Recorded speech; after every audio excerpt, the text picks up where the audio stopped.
Hello and welcome to the Mysticast, where you join Jack Stafford and Deborah Littleboy, members of the Aetherius Society, the cosmic religion for the Aquarian Age, as we break down the barriers between religion, science, metaphysics, philosophy, and mysticism, all of which are really only aspects of the self-same quest for truth. Please note this is an independent program not produced or fact-checked by the Aetherius Society. Today, our guest is Lisa Barnett. Hello, Lisa. Hello, Jack. Nice to be here with you and everyone and Deborah. So thank you for having me on.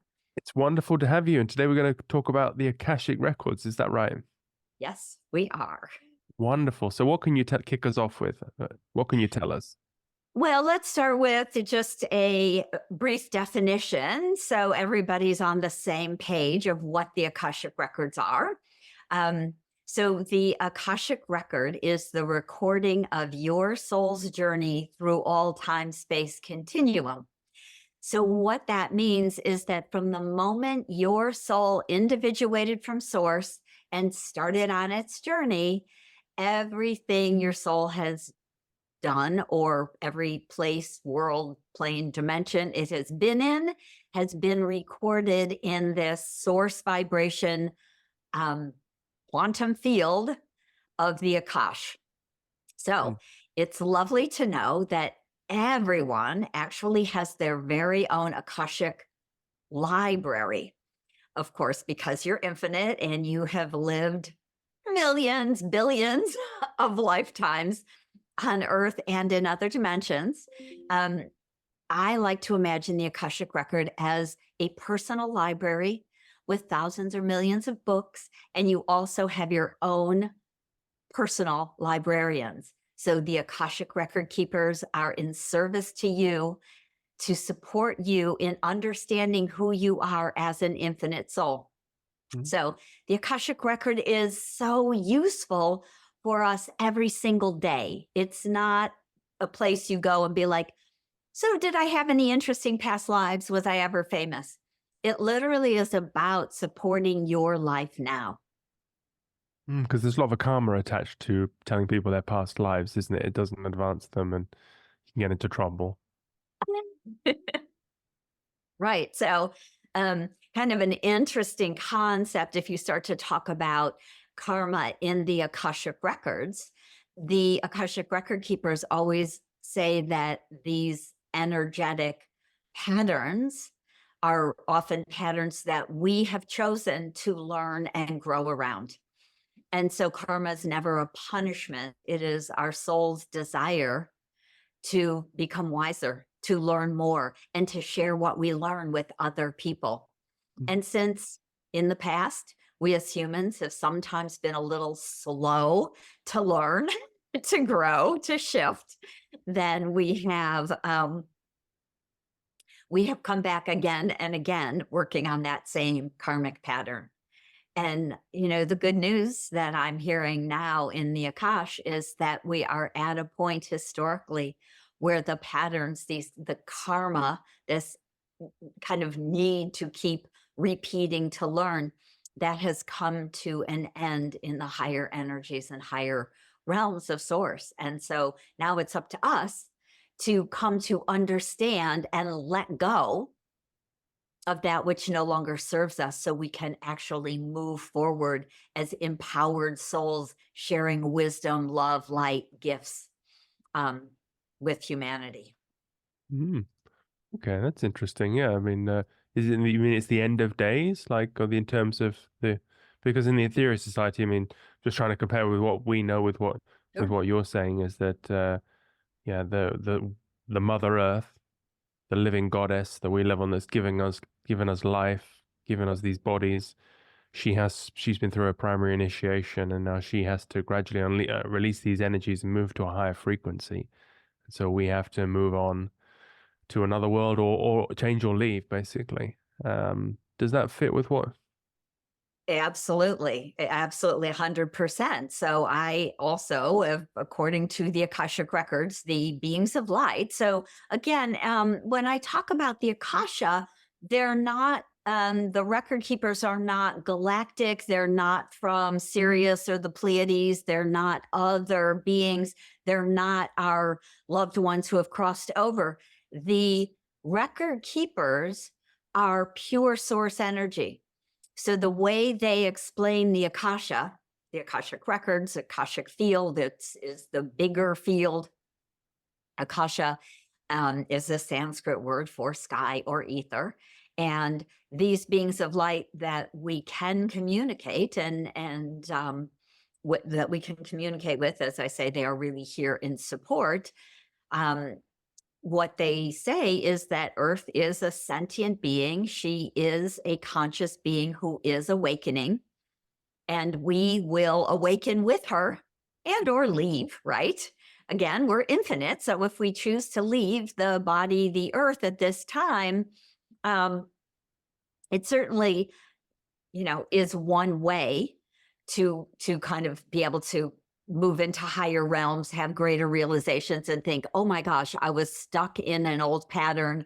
I didn't get it, couldn't move forward. Maybe I'll come back to Earth again. But the interesting part of the karmic pattern is that we as humans are actually evolving. And I believe that over these next 10, 20, 50 years, probably maybe even hundreds, we will evolve into an awakened new Earth. And it's a process, but the new Earth is built on love, compassion, forgiveness, kindness, caring, the higher energies. And so the energy of struggle will also be released as Gaia awakens. And she is in that process. And I don't think we're going to see that tomorrow, but I believe over the next, I'm like, over the next generation or two, we will really see these shifts. And I know that many of us are seeing it with our children, our grandchildren, who are coming in very free, very clear, I really see them very kind of karmically free. So they're not coming to struggle. They're actually coming to help and support humanity awakening. Okay. That does fit with what we say, doesn't it, Deborah? Does that resonate? Yeah, it's the thing that fascinates me is that you can contact the quantum field, these librarians, because this might be me being unclear with what I understand in our teaching. So take this just on a Deborah thing, not any more than that. We're told that when we pass from this realm in death to another realm, we're taken to the hall of self-judgment where we actually see our Akashic record. And we're told at that stage that we are supported by a Supreme Lord on Saturn, because we're told the halls of judgment are on Saturn. And Saturn is, again, we're told, all this bit actually is I know this bit, but I'm going to get to the I don't know in a minute. But so the perfects of Saturn, of which there are 12, are the most elevated beings in our solar system. You might as well say pure energy. They're egg-formed.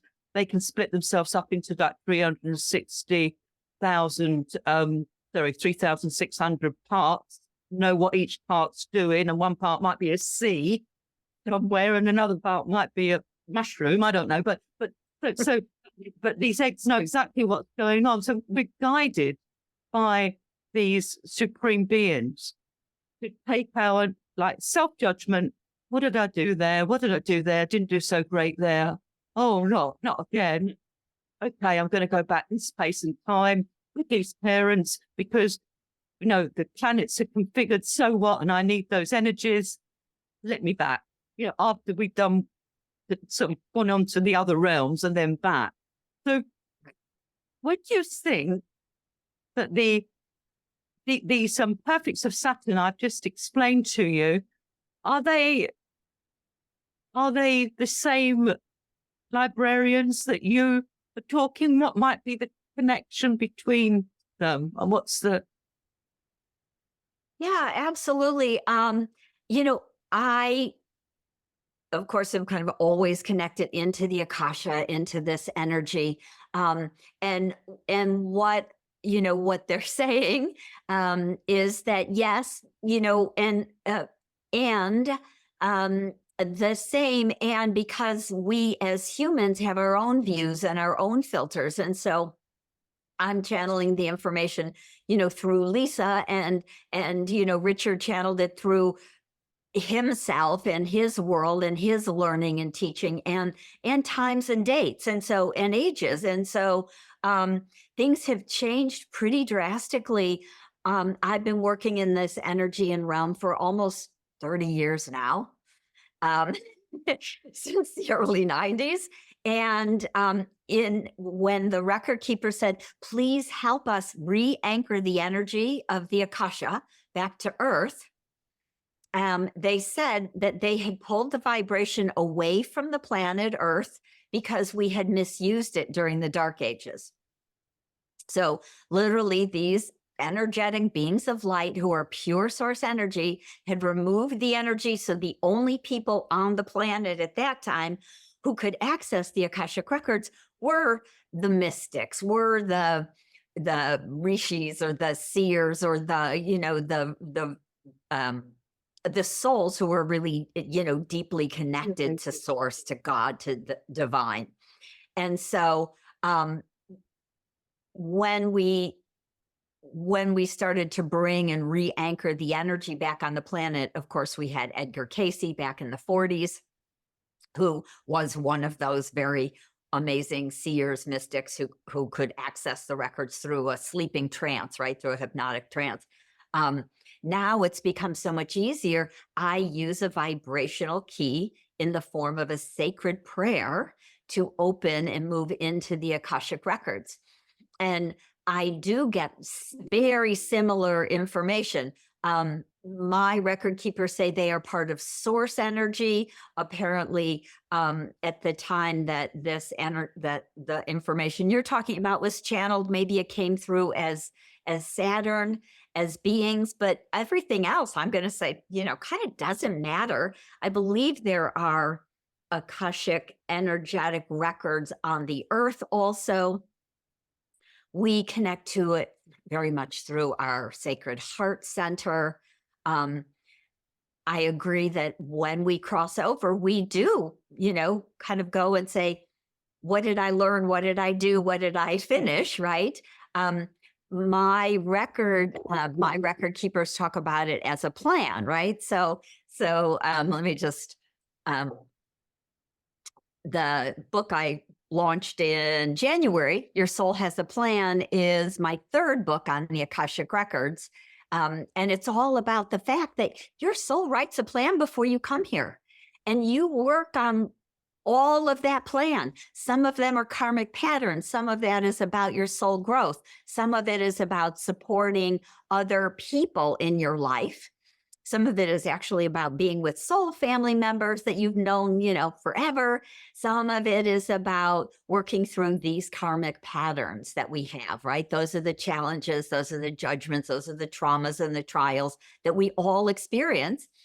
And at the end of that life, we say, did I complete my soul's plan? Did I do it? Did I mess up? Did I, And then, yes, again, we often come back.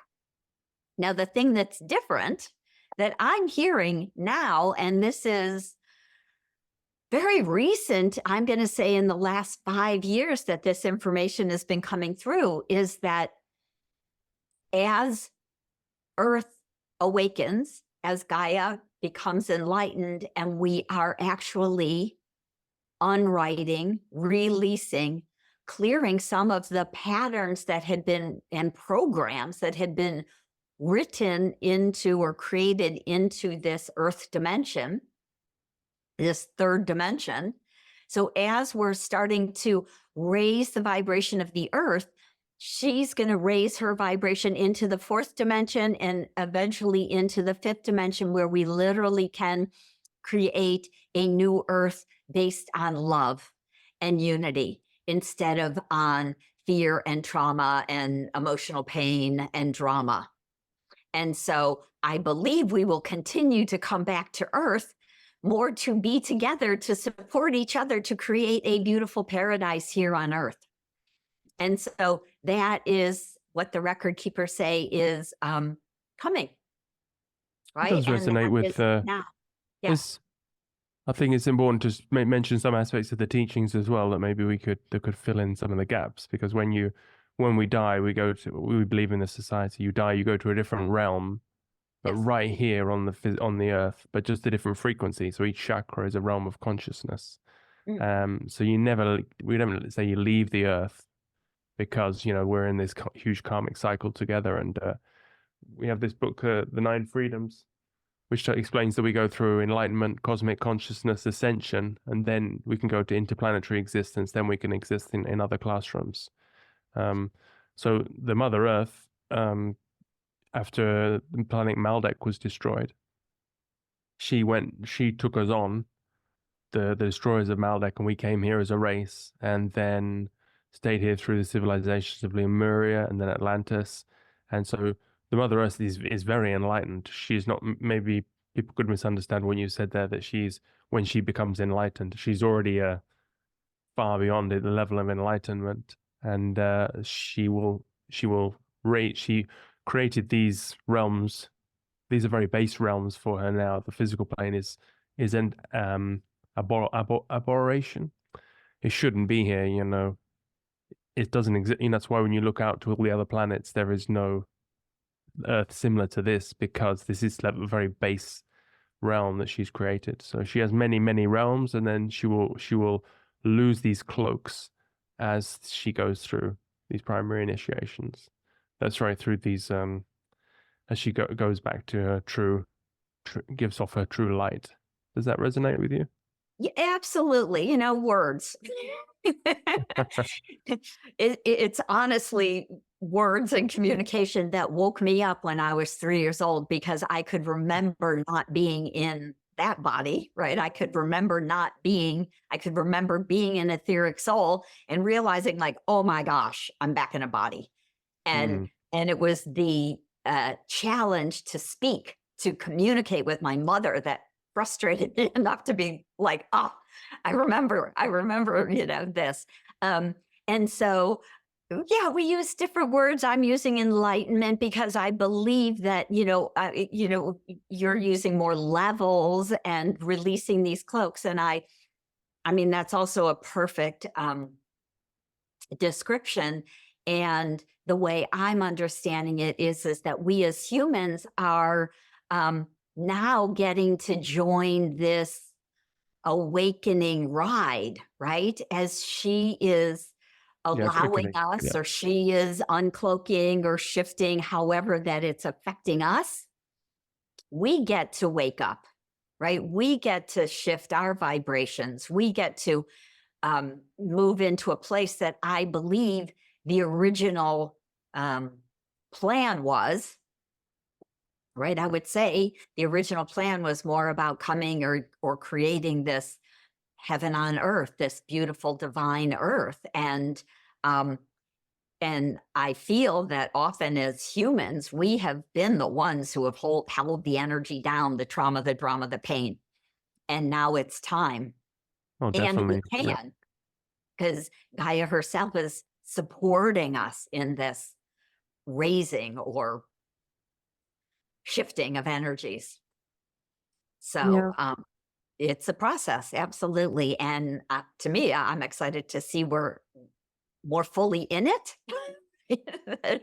More people are awakening, or consciousness is, rising or becoming conscious. How, of course, we all say these things a little bit differently, but I think we're pretty much on the same page. And to me, the ability to access this very high pure consciousness of source energy is a great gift, and it is the mission and purpose of my soul, because the record keeper said to me, please help us, right, in this supporting of re-anchoring, right?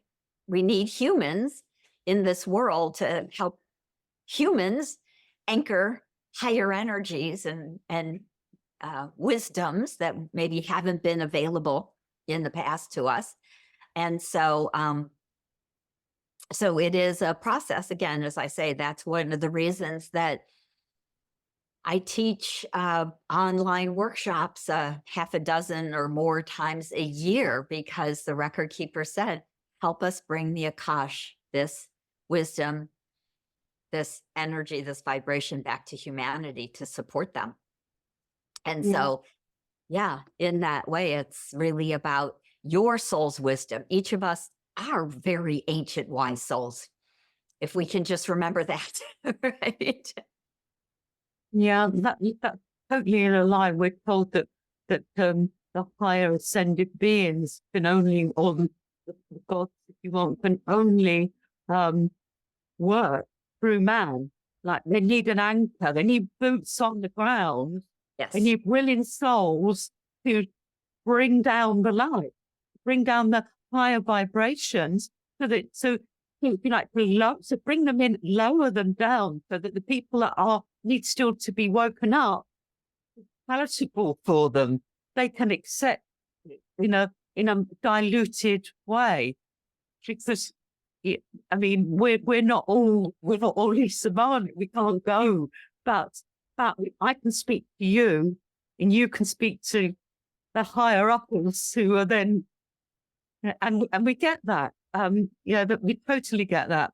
In the society, we're told that the best way we can help is by prayer, but not the prayer we're taught in dogmatic churches. We're to use our body as a channel.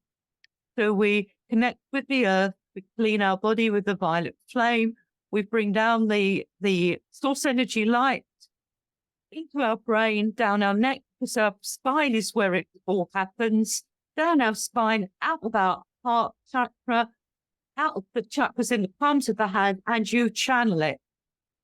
So it's where you think, that's where the energy goes. You flood the world. So war-torn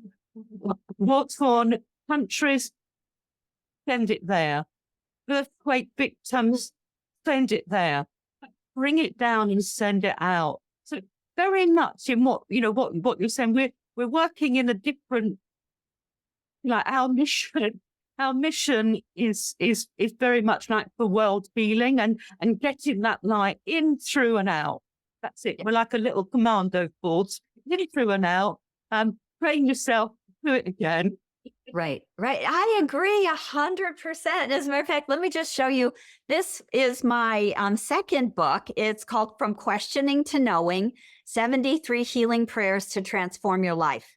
And again, I channeled them from the Akashic Records. Lovely Jack Canfield wrote the foreword for me. He's such a beautiful spiritual man who is really in support to humanity. But one of these prayers, and they are all the exact same thing. I feel this energy of source, of the divine, move down through me, right? It does. It grounds in through your spine. And again, usually when I'm talking and I'm healing, my hands are always kind of going. They just feel like they're sending, undoing, unwriting. But there are prayers for world peace. There are prayers for creating your dreams, for helping to release old energetic patterns, to upgrade your body, to just to really work everything. I just literally channeled 73 healing prayers.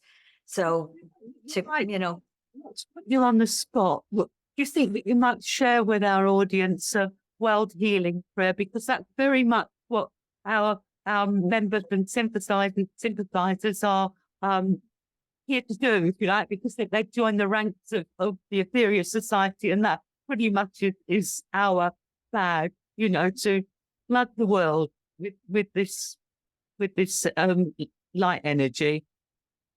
Perfect. I would love to. So let me just. I'm sorry to do that to you, but I know that they would really appreciate it. So what I would actually love to do, and so I would offer this, is to bring everyone energetically into the Akashic records with me, which is, again, just really aligning and using a sacred prayer as a vibrational key to connect us and open us to divine source energy to channel that through as a group. Wonderful. Show something to do. I'm in the front row here. Exactly. So what we'll do is everybody can just sit back and close your eyes and just, we consciously drop down into our heart center and our sacred heart. We have a beautiful high heart up here too, really opening and connecting our sacred heart as we expand. And we ask the divine lords of unconditional love to help us center fully in this moment as we create this sacred space. Please wrap us in your love and protection and allow us to travel to the highest realms of the Akasha available to us today. Please help us relay our multidimensional hearts open to divine love and release all resistance. Lords of the Akashic record, please guide us to the deepest truth we can access now. Support us in healing and releasing that which no longer serves on our true path. We give great thanks for your divine love and support on this journey today. And just allow yourself to feel what you feel. I often see a beautiful column of kind of crystalline, silvery blue light surrounding ourselves. And sometimes I see it surrounding the whole planet as we bring so many people around the world together in this beautiful energy of prayer and healing. And so then I will read the prayer for world peace. Divine Mother, Father, Goddess, God, I am peace, and this peace permeates my heart. As I feel it in the depth of my soul, I expand this peace to embrace the world. I am peace. I know this is true for me, and I know that this is true for humanity. And so it is. Blessed be.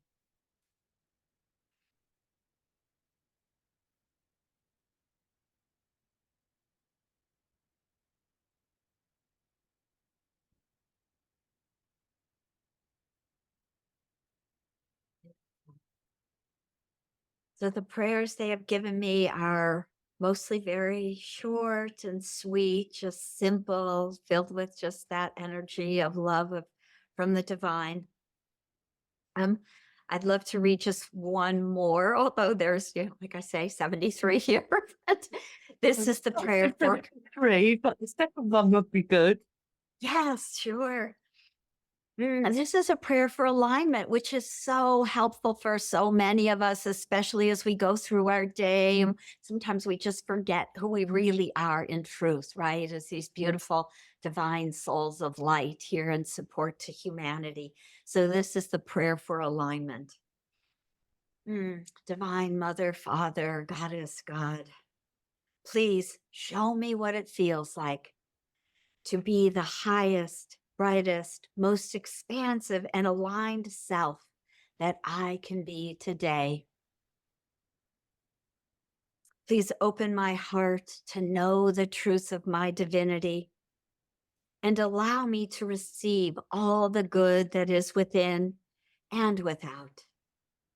Please guide me on my next best steps to being abundant, to being the light, to being the support for humanity in all ways.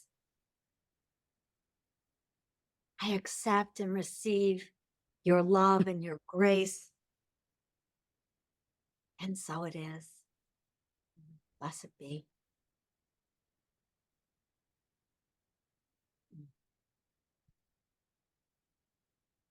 Beautiful. Thank you. Oh, my pleasure. So it was a great blessing to me when the record keepers asked me to write a book filled with just healing prayers. I'm now a minister, and I had spent 10 years as a prayer practitioner with the centers for conscious. It was like Golden Gate Center for Spiritual Living. There were centers for spiritual living. They were often called I'm religious science of mind, right? The group back from really, they were also very strong back, I think, in the 20s, 30s, and 40s with really raising the consciousness of humanity. We had a very powerful time back then at that time, and Edgar Cayce and many of these great wisdom keepers and prophets were here on the planet, as was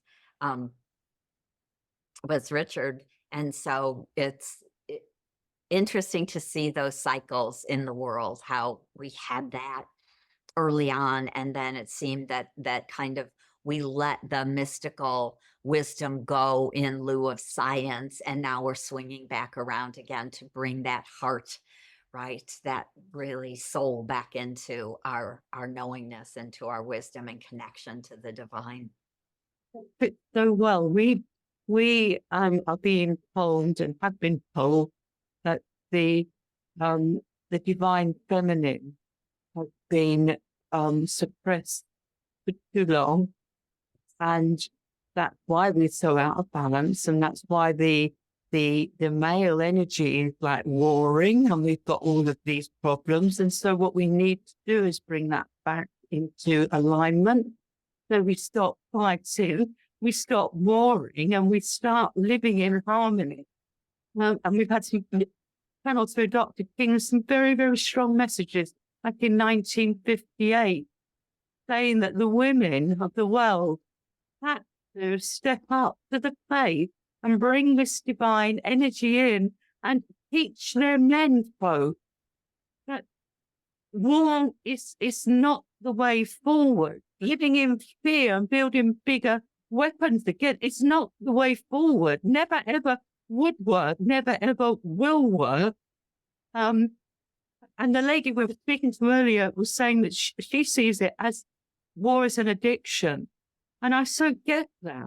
You get this, it's like, you're addicted to it because and it feeds itself and it becomes enormous. And because women, the feminine energies haven't had that soothing capacity, the holding of the space, the showing of the harmony, we've got ourselves into a big Yes, I completely agree. And in that same way, the Akashic record keepers say that one of the biggest soul contracts, right? So if you imagine when your soul comes and writes a whole plan and contracts with other humans, right, to support them, but we write big contracts again with our dear Mother Earth to help to rebalance the energy, right? As the people on the planet, to rebalance, big contract to rebalance divine feminine and divine masculine, which has been out of balance for at least 4,000 or 5,000 years, is the way I hear it.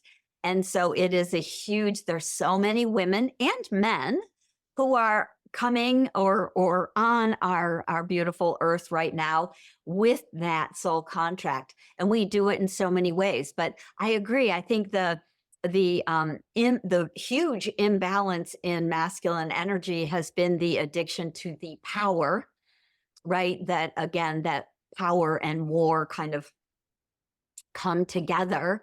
And that's this huge imbalance. It has to be about taking over and being right. And we know those emotions are very low vibrational emotions anyway, right?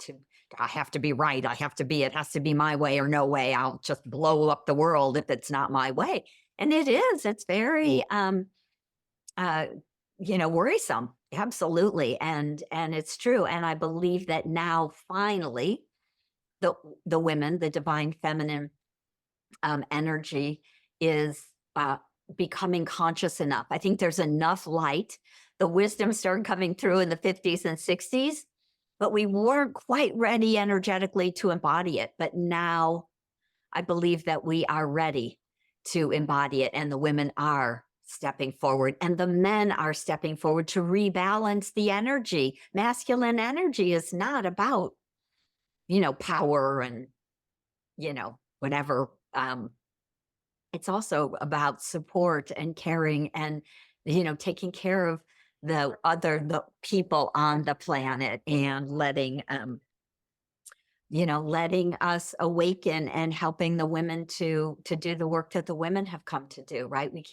Hard to do it without some of that masculine energy and support and protection often. And so, yeah, big project on the earth, rebalancing masculine and feminine. Oh, absolutely. And of course, the fact is that we wouldn't get round in a body if we didn't have a frame. And the masculine is the framework. We need the bones and otherwise we'd just be jellyfishes, wouldn't we? Right. We need a good frame in which to work from, and yet it doesn't need to be so rigid. It needs to know that it's part of a bigger frame. Right. And it's all these are the messages I get also from the record keepers, where it's very much about balance in every way, right? Masculine, feminine. We're moving out of the dichotomy of the right or the wrong, the good or the bad. It becomes, how can we be the compassion, the forgiveness, the love instead of the judgment? How do we balance male, female energy, right? We all have a male channel and a female channel in our bodies. We're all both, right? So balancing it internally, balancing it with our loved ones, balancing it in the world. And really in our life, right? Especially here in the West, we are very out of balance with our work family life, right? We have, work has overtaken us. I think in Europe, you tend to be a little bit more balanced than we are here, with more holiday and more family time. But all of it, right? All of it is important to rebalance again, to create a new earth, to create a world living in peace and love. So the record keepers, the librarians, what have they tasked you with? Like, so you've gone in, what's in your AKASHIC file, what your soul contract is. And that's an assumption, but yeah. So, Yes. well, what did you come here to do? What did you decide this time round was going to be your primary objective? Well, actually, my primary objective was to help bring greater consciousness to humanity, and really to help re-anchor the Akashic records back on the earth is really the way I get it. Now, I am also the mother of 3. And so, a part of my purpose is, and my path was as embodying a level of divine feminine, to share that with my children. I've also raised my nephew and taken in many of my children's friends who had parents that were just not conscious. So helping, but that's all part of the main mission, right? Helping boots on the ground with the children and their friends, helping to bring another level of higher wisdom and consciousness out to humanity through the Akashic records. And the record keepers say that's because and so this is a kind of an interesting, different way of looking at it, I think, than you might see. But they talk about when we originally individuate from source, that we're just pure light beings. We're just pure energy of love, right? We're just source. And before we go on our journeys, some of us are in service to humanity by working in the Akashic records. And so we are not any of the maybe bigger beings on Saturn, or we are not the lords, but we are record keepers. So if you imagine that every human has a half a dozen or so record keepers. It's just like I also get that every person has at least 3 to 6 guardian angels, right? So we have many helpers. We have many guides in our lives to help and support us. So the record keeper said that I can connect, I can hear, I can talk to them, I can experience this very kind of quantum field because I have had that experience as a soul before embodying as a human. So I believe we journey around to many places before we come to Earth, right? Because once we get stuck here in this karmic pattern of Earth, we don't leave so quickly. We're kind of get a little stuck here.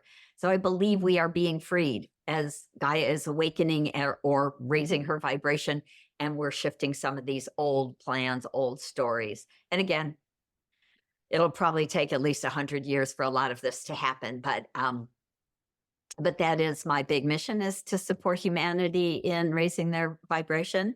And that's why I teach classes. The record keepers gave me what we call a 5-step wisdom prayer system to simply use these sacred vibrational keys in the form of sacred prayers to energetically open and move into the Akash. So that's what I actually teach people. And so just Deborah, you were with me when we were opening the energy of the Akashic records. Did you feel that? I'm curious, what was your experience of that? Was that? Yeah, I can tell you. I actually felt I was in a tube. Felt that I was in a how can I explain this? It's the sci-fi movies when they like beam me up, Scotty, like a tube. The tube of I felt I was in a tube. I wasn't moving in that tube, but it certainly was a white. I felt I was in a white tube and it was cool. I felt it wasn't hot. It seemed like the temperature had lowered, which I found quite interesting. But yeah, so there was certainly something that was going on. But I didn't feel I would like to say to you, I felt my heart opened up and I saw all the but I definitely felt a connection, and it was cool. So there was something going on. Yes. So that is part of, that's not even, so I teach a 5-step wisdom prayer system, but what you're feeling is that energy, that beautiful column of Akashic energy and light encircling you.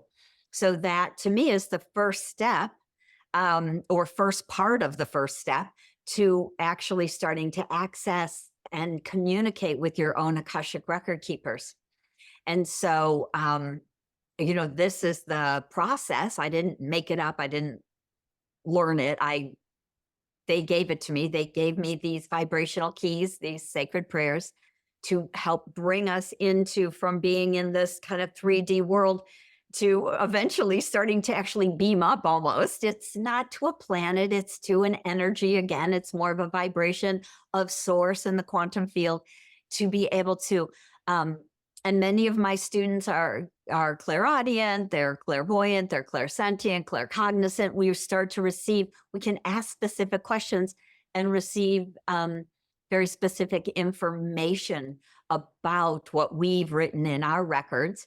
And I do this for clients. I do Akashic record readings and healing sessions. Again, exactly the same way. I'm really kind of beaming that source energy through my body, through my heart, through my hands, because it's part of this quantum field, because there's no time space there, and for my clients to help release pain, release drama, release old patterns that no longer serve them. Same as you would do with a prayer.